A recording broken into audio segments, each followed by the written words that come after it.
ایک شادی کی تقریب میں جن آ گیا۔ اس کو دیکھتے ہی تمام لڑکیوں کی چیخیں نکل گئیں اور پھر بابا جی نے لڑکیوں کو وضو کرنے کو کہا تو لڑکیاں وضو کر کے آئیں تو ان کو دیکھ کر جن کی چیخیں نکل گئیں۔ سردار اپنے دوست سے: میں تو روزانہ روٹی مرغی کے ساتھ کھاتا ہوں۔ دوست: ارے اتنی مہنگائی میں کیسے؟ سردار: بس یار گزارا ہو ہی جاتا ہے، ایک نوالا خود کھاتا ہوں اور ایک مرغی کو ڈال دیتا ہوں۔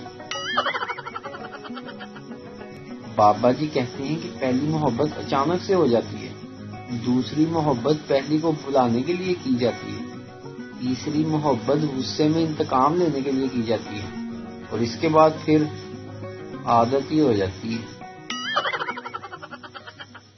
میڈیکل سائنس ایک ایسی ہی خاتون کی طرح ہے جو سالن تو بہت اچھا پکا لیتی ہو مگر اسے روٹیاں پکانی نہ آتی ہوں۔ کلاس میں کچھ بچے اتنے ڈھیٹ ہوتے ہیں، اگر ٹیچر بات کرنے سے منع کر دے اپنے منہ پر ہاتھ رکھ کر باتیں شروع کر دیتے ہیں لیکن سٹوری پوری سناتے ہیں۔ شادی کیا ہے؟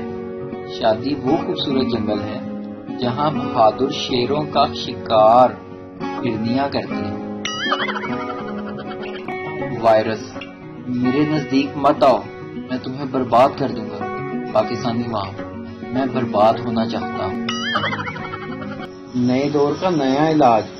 مریضہ ڈاکٹر سے: ڈاکٹر صاحب مجھے نیند بہت زیادہ آتی ہے اور میں ہر وقت سوتی رہتی ہوں۔ ڈاکٹر صاحب: آپ کون سا موبائل فون استعمال کرتی ہیں؟ مریضہ بولی: جی نوکیا 1100۔ ڈاکٹر: میں آپ کو ایک اسمارٹ فون لکھ کر دیتا ہوں، واٹس ایپ اور فیس بک انسٹال کر لینا، نیند چین سب غرق ہو جائے گا۔